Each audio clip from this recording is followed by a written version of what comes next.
है समय ਦੇ ਨਾਲ ਜੇ ਅਸੀਂ ਇੰਜ ਹੀ ਮਿਲ ਕੇ ਚੱਲਾਂਗੇ ਤੇ ਅਸੀਂ ਇਕੱਠੇ ਬਹੁਤ ਕੰਮ ਕਰ ਸਕਾਂਗੇ।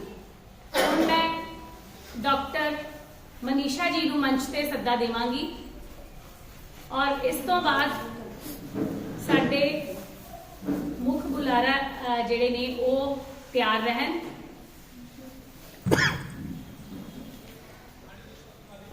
डॉक्टर मनीषा जी साडे विशेष मेहमान ने और साडे कहन ते इत्थे आए, उन्हां दा बहुत बहुत धन्नवाद।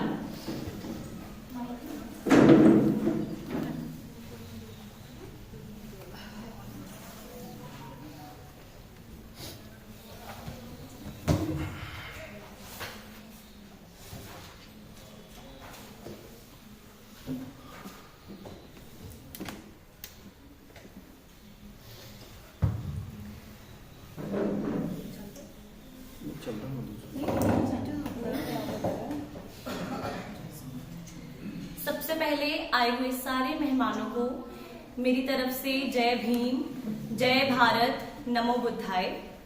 माई सेल्फ काफी आवाज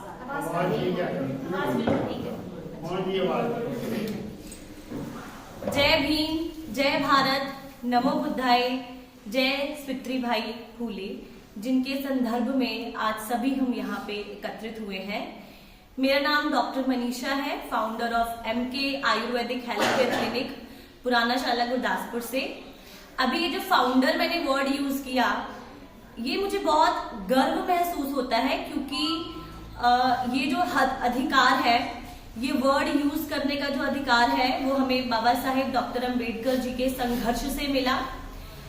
ये जो महान नायिका है, जो मेरी बाकी बहनों ने भी उनके बारे में बताया हमें, उनके संघर्ष और जिनके बारे में आज हम यहाँ पे बात करने जा रहे हैं, उन सभी के संघर्ष से हमें ये सब उपाधियां मिली हैं और ऐसे शब्द हम यूज कर सकते हैं।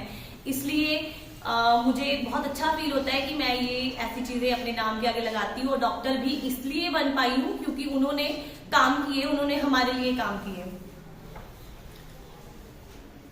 तो एक बार फिर से उन सभी जो महान नायक हैं, नायिकाएं हैं, उनके संघर्ष को मैं बहुत सम्मान करती हूँ। आज हम ऐसी महिला की विरासत का सम्मान करने के लिए एकत्रित हुए हैं, जिन्होंने सामाजिक मानदंडों को चुनौती दी, यथास्थिति को चुनौती दी और अनगिनत महिलाओं के लिए मार्ग प्रशस्त किया। स्वित्री बाई फूले जी, उन्होंने सिर्फ एक ही वर्ग की महिलाओं के लिए काम नहीं किया है। दलित समाज से होते हुए उन्होंने सिर्फ दलित समाज के लिए काम नहीं किया, उन्होंने पूरे देश के लिए काम किया है, पूरे समाज की, पूरे देश की महिलाओं के लिए काम किया है। लेकिन फिर भी जो हमारे इतिहासकार हैं, जो मनुवादी लोग हैं, उन्होंने हमारे समाज के जो ऐसे महान नायक नायिकाएं हैं, उनको रिस्पेक्ट नहीं दी। इसका बहुत अफसोस होता है। उससे भी ज्यादा अफसोस इस बात को होता है कि हम सावित्री बाई फूले का जो समय था, वो आज से 150 साल पुराना समय है। तब देखो वो कितनी क्रांतिकारी महिला थी, उन्होंने क्या क्या कर दिया ऐसे समाज के बीच में, जहां पर जैसे अभी मैडम ने बताया कि हम लोगों को, नारियों को वस्त्र पहनना नहीं दिया जाता था, हमें पढ़ना नहीं दिया जाता था, हमें बहुत सारी चीजों के अधिकार नहीं थे, हमारे समाज के लोगों को अधिकार नहीं थे। उस समय में उतनी कितनी क्रांतिकारी सोच दिखाई, और आज हम सभी बहनें, सभी भाई यहाँ पे एकत्रित हैं। उसके लिए मुझे लगता है कि हमें एक राउंड ऑफ अप्लॉज चाहिए।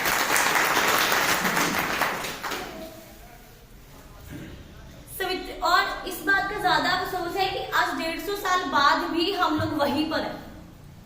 कुछ अपने दिमागों को खोल नहीं रहे हैं, अपने बच्चों को कुछ ज्यादा हम बता नहीं रहे हैं। ये जो थोड़ा बहुत सोशल मीडिया का, मैं बहुत ज्यादा शुक्रगुजार हूँ कि सोशल मीडिया के जरिए हम थोड़ा बहुत सीख पा रहे हैं। और ये जो ऐसे कार्यक्रम होते हैं, मैं अंकल केवल कृष्ण जी की बहुत ज्यादा धन्यवाद करती हूँ, और मेजर सोमनाथ जी का भी, अंकल का, कि ऐसे ऐसे कार्यक्रम हम लोग करते हैं आजकल, तो हमें थोड़ी सी नॉलेज आ रही है। और ये मैं गुजारिश करूंगी सारे पेरेंट्स से कि आप लोग अपने बच्चों को जरूर यहाँ पे लेके आए, अपने जो जीवन साथी, आपकी संगिनियां हैं, उनको भी यहाँ पे जरूर लेके आए, क्योंकि अगर आपकी घर की औरतें बढ़ेंगी तो आपके बच्चे बढ़ेंगे, हमारा समाज बढ़ेगा। इसलिए औरत का बढ़ना बहुत जरूरी है। सावित्रीबाई फुले का जीवन संघर्ष और एक समर्पण की मिसाल है। उन्होंने न केवल महिलाओं की शिक्षा के लिए मार्ग प्रशस्त किया, बल्कि समाज में समानता, न्याय की स्थापना के लिए महत्वपूर्ण कार्य किए। जैसे मैंने पहले बोला कि उन्होंने सिर्फ एक ही समाज के लिए काम नहीं किया है, उन्होंने पूरे देश के लिए काम किया है। उनकी जयंती 3 जनवरी को भारत में महिला दिवस के रूप में मनाई जाती है, जो उनके योगदान को सम्मानित करने का प्रतीक है। सावित्रीबाई फुले का जन्म और जीवन हमें ये सिखाता है कि शिक्षा और समाज सुधार के माध्यम से हम समाज की बुराइयों का सामना कर सकते हैं और समता मूलक समाज की एक स्थापना कर सकते हैं।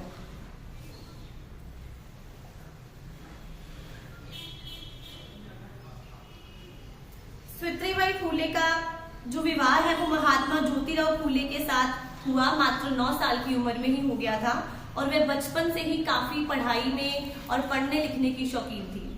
छोटी उम्र में ही उन्होंने एक ब्रिटिश राइटर थे थॉमस क्लार्सन की उनकी जीवनी पढ़ी और उस बुक से उन्होंने देखा कि जो अमेरिका में अफ्रीकन लोग हैं, गुलाम लोग हैं, और उससे उन्होंने उन गुलामों के संघर्ष को पढ़ा, उनके जीवन के बारे में जानकारी ली और अपनी एक स्वतंत्र समझ को बनाया।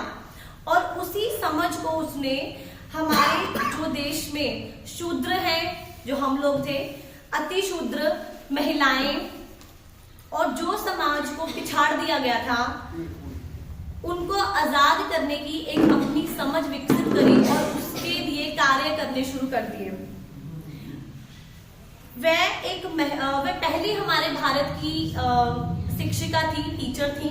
और मुझे लगता है कि टीचर्स डे भी हमें सावित्रीबाई फुले के जन्मदिन के साथ ही मनाना चाहिए, क्योंकि पहली महिला टीचर थी वो। और इस दिन को हमें नॉलेज का दिन भी समझना चाहिए, क्योंकि हम लोगों को पढ़ने का अधिकार नहीं था।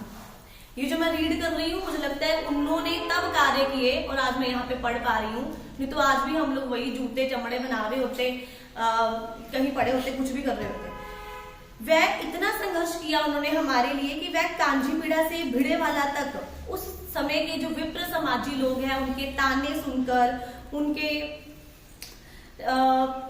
अन्याय भाव को देखकर डंके की चोट पर उन्होंने पढ़ाने का जो निर्णय लिया और वह शूद्र बच्चों को पढ़ाने जाया करती थी। वह अपना सफर, और ये जो उनका सफर है, आजाद भारत की बुनियाद का एक पहला आगाज था।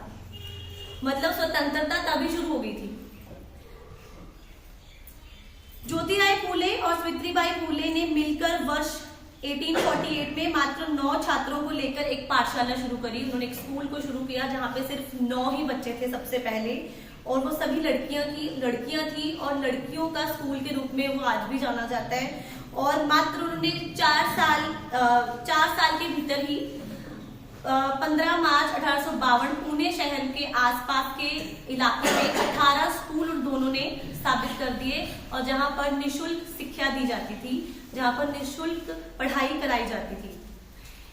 तब एक ऐसा समाज था जो ठहर सा गया था, जो वंचित शोषितों महिलाओं, शूद्र, अति शूद्रों के बच्चों को शिक्षा देने के नाम तक लेने और परंपरा और संस्कृति के विरोधी मानना जाता था। वैसे समाज के बीच में उन दोनों पति पत्नी ने एक वहां के एरिया को एजुकेशन का हब बना दिया। सावित्रीबाई फुले अपनी कविता में लिखती हैं, वह अपनी कविता में लिखती हैं, स्वाभिमान से जीने हेतु बेटियों खूब पढ़ो खूब लिखो। स्वाभिमान से जीने हेतु बेटियों खूब पढ़ो खूब लिखो, पाठशाला रोज जाकर नित अपना ज्ञान बढ़ाओ। हर इंसान का सच्चा आभूषण शिक्षा है। हर इंसान का सच्चा आभूषण, आभूषण मीन्स गहना, शिक्षा है। हर स्त्री को शिक्षा का गहना पहनना है। हर औरत को पढ़ना चाहिए। ये जो बाकी गहने हैं वो तो साइड पे रखो, लेकिन जो नॉलेज है वो सबसे बड़ा गहना है। पढ़ना, पढ़ाई, नॉलेज ग्रहण करनी, स्कूल की नॉलेज नहीं, बाकी भी बहुत सारी नॉलेज होती है, उसको ग्रहण करना सबसे बड़ा गहना है। पाठशाला जाओ और ज्ञान ले आओ। जहां पर मनुस्मृति में जिक्र है कि महिला को बचपन में पिता के अधीन, युवावस्था में पति के अधीन और वृद्धावस्था में पुत्र के अधीन रहना चाहिए। ऐसे में सवाल ये है कि महिलाओं के हक में जो सावित्रीबाई फूले ने काम किए उनको अहमियत कहाँ मिली। वह अपनी एक कविता में लिखती हैं इंसान कौन है और कौन नहीं है। वो बहुत ही प्यारी लाइन लिखती हैं कि ज्ञान नहीं, विद्या नहीं। वो उन सब लोगों को यहाँ पे बताने की कोशिश कर रही है, जैसे मनुवादी लोगों को बोल रही है। वो इतनी क्रांतिकारी सोच थी कि ज्ञान नहीं, विद्या नहीं, पढ़ने लिखने की इच्छा शक्ति नहीं, ज्ञान नहीं, विद्या नहीं, पढ़ने लिखने की इच्छा शक्ति नहीं, बुद्धि होकर उस पर चले नहीं, ऐसे व्यक्ति को कैसे इंसान कहें, ऐसे व्यक्ति को कैसे इंसान कहें। ऐसी सब पंक्तियां अगर आप अपने बच्चों को पढ़ाएंगे, बताएंगे, तो मुझे लगता है कि वे कभी भी गैर बराबरी के जाल में नहीं फंस पाएंगे। सावित्रीबाई फूले की जो ऐसी पंक्तियां हैं वह हमें आत्मसम्मान सिखाती हैं और अपने हक हकूक के संघर्ष का एक पूरी की पूरी फिलॉसफी है, वह एक दर्शन है।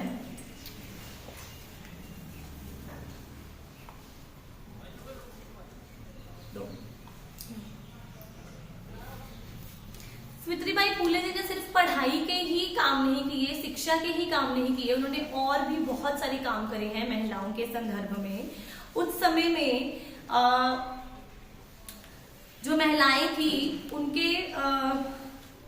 उनके साथ जब गलत व्यवहार किया जाता था तो वह गर्भवती हो जाती थी और वो गर्भवती होने के बाद अपने जो गर्भ को मार दिया करती थी। तो ऐसी स्थिति में सावित्रीबाई फूले ने घर घर जाकर पोस्टर चिपकाए। उन्होंने एक बाल हत्या प्रतिबंधक गृह बनाए, शिशु संगोपन गृह बनाए और हर घर जाकर उन्होंने पोस्टर्स लगाए कि अगर ऐसी कोई महिला पीड़ित है तो वो हमें आकर संपर्क कर सकती हैं। और ऐसी बहुत सारी महिला जो थी वो ब्राह्मण समाज की ज्यादा उनको हेल्प हुई और बहुत सारी विधवा जो महिलाएं थी उनको ज्यादा हेल्प हुई उनके इस कदम से। सन 1852 में उन्होंने पुणे में विधवा स्त्रियों के आर्थिक विकास के लिए देश का पहला महिला संगठन भी बनाया, जिसका नाम महिला सेवा मंडल भी रखा गया। ज्योतिराव फूले की मौत के बाद उन्होंने अपने पति की चिता को खुद आग लगाई। मतलब तब की बात है, 150 साल पुरानी बात है कि तब स्त्रियों को ये काम करना पाप माना जाता था। और वो कितनी बहादुर लेडी होंगी, कितनी उनकी बड़ी सोच होगी कि उन्होंने इतने क्रांतिकारी भाव दिखाए और हमारे लिए काम करे।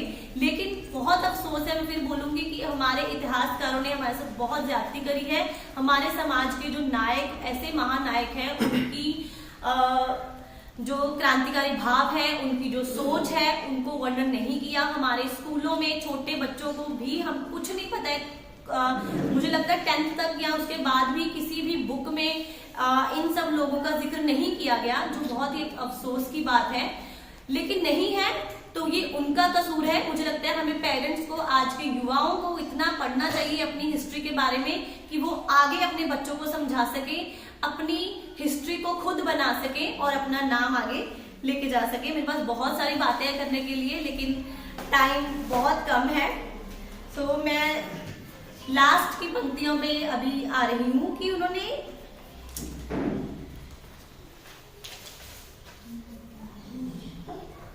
और हमें जस्टिस जो है उनकी कुर्बानियों को नहीं दिया है, ना ही हम दे रहे हैं। हम लोग अपना समाज ही नहीं दे रहा क्योंकि हम लोग पढ़ते नहीं हैं, हम उनके बारे में जानकारी एकत्रित करते नहीं हैं। जब तक हम खुद नहीं पढ़ेंगे उनकी कुर्बानियों को जो जस्टिस है वो नहीं मिलेगा। सो मुझे लगता है कि हम सभी को पढ़ना चाहिए। आज की स्थिति के बारे में देख लेते हैं कि आज अगर सावित्रीबाई फूले होती तो इस बात का बहुत अफसोस करती कि 150 साल पहले जो उनके द्वारा क्रांति की ज्योति जलाई गई थी वो कितनी मध्यम पड़ती जा रही है, क्योंकि हम कुछ प्रयास नहीं कर रहे हैं। जो हमारे बड़े लोगों ने कर दिया, हम तो पढ़ भी नहीं रहे हैं उनको। तो वो बहुत सोचो कितना उदास होती कि जो मैंने काम किया उसको आगे लेके जाने वाली है ही नहीं, मेरी संतानें काम ही नहीं कर रही है कुछ। और बहुत सारे लोग ऐसे भी हैं हमारे उधर, हमारे गांव की तरफ ऐसे भी बहुत सारे लोग हैं जिनको यही नहीं पता कि हमारे ऐसी समाज में कौन कौन से लोग आते हैं, हम हैं कौन है। उनको पता ही नहीं है हमारे जो गुरु कौन है, हमारे बड़े लोग कौन है, हमारे ग्रंथ है, क्या हमारी अहमियत है, क्या वो हमारे लिए कर गए, किसी को भी नहीं पता। और बहुत सारे लोगों को बाबा साहेब डॉक्टर अम्बेडकर के बारे में पता ही नहीं है, सावित्रीबाई फुले की तो बात की बात है, इनका ही नहीं पता है। तो आज शिक्षा का वह स्तर बन गया है, स्कूल से यूनिवर्सिटीज को प्राइवेट बेचा जा रहा है, हमारी जेब में कितने पैसे हैं, हम कौन से कुल से हैं, कौन सी जाति से हैं, हमें बहुत फर्क पड़ता है। इससे फर्क पड़ता है कि हमें कैसी शिक्षा मिलेगी और कैसी हम क्या हम पढ़ सकते हैं। अगर वो आज जिंदा होती तो इसके खिलाफ जरूर आवाज उठाती। वह अगर आज होती तो ये देखकर उन्हें अफसोस होता कि जो 33% महिला आरक्षण इसीलिए नहीं पास किया गया क्योंकि उसमें कोटा विदिन कोटा की मांग कर दी गई। अभी मैं यहीं पे अपनी वाणी को विश्राम देती हूँ और जाते जाते उनकी एक कविता को बोलना चाहूंगी, जागो विद्या पगो, क्योंकि उन्होंने सबसे ज्यादा अपनी जिंदगी में शिक्षा को महत्व दिया और हमारा सभी का ये फर्ज है कि हम पढ़ें, खुद पढ़ें, अपने बच्चों को पढ़ाएं और उनका ये जो मैसेज है वो पीढ़ी दर पीढ़ी लेके चलें। जागो जागो शूद्र भाई बहनों नींद से जागो, जागो जागो शूद्र भाई बहनों नींद से जागो, थोपी हुई गुलामी को उतार फेंको, डटकर खड़े हो जाओ, थोपी हुई गुलामी को उतार फेंको और डटकर खड़े हो जाओ। मर खप गए मक्कार मनु पेशवा, मर खप गए मकार मनु पेशवा, मनु ने प्रतिबंधित की तुम्हारी शिक्षा, मनु ने प्रतिबंधित की तुम्हारी शिक्षा, अन्याय भरा राज्य नष्ट हुआ।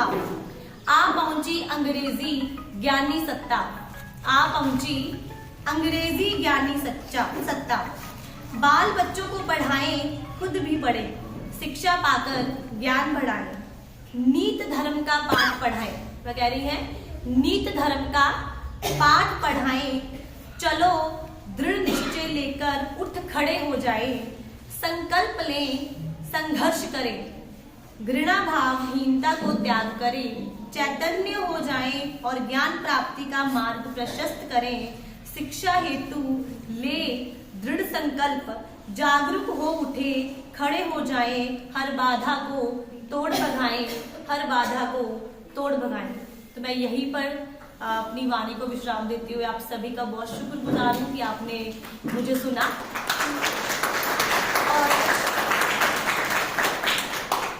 और मैं ये जरूर मैसेज दूंगी कि आज हमको ऐसी महिला बनने की जरूरत है, हम सभी को उनके नक्शे कदमों पर चलने की जरूरत है, पढ़ने की जरूरत है, कुछ कर दिखाने की जरूरत है। Thank you so much. नमो बुद्धाय, जय भीम, जय भारत, जय सावित्रीबाई फुले। और एक लास्ट में बात बोलूंगी कि जो माता सरस्वती जी हैं वो ज्ञान की देवी नहीं है, ज्ञान की देवी ऐसी देवियां हैं। सावित्रीबाई फुले जैसी जो लेडी है ये हमारी ज्ञान की देवी है। आप ऐसा मत बोलो कि वो ज्ञान की देवी नहीं है, आप बोलो हमारी ज्ञान की देवी ये है, आपकी बात बन जाएगी। आप 3 जनवरी वाले दिन अपने बच्चों को स्कूल में 10 रुपए का पेन लेकर भेजिए और नोट लिखकर भेजिए कि आज शिक्षा दिवस है, हमारी ज्योतिबाई फुले का जन्मदिन है, आपकी बात वहां पे चल जाएगी। आप बोलो ही ना, आप नेगेटिव बात ही नहीं करनी है कि वो नहीं है, नहीं की बात नहीं करनी है की बात करनी है। कौन है वो ये है, हम ये मानते हैं, बात खत्म। आपकी बात आगे चलती जाएगी, वहां से बात शुरू हो जाएगी, लोगों तक पहुंच जाएगी। सोशल मीडिया है, वहां पे डालिए, अपनी बात को रखिए। आज के लिए इतना ही।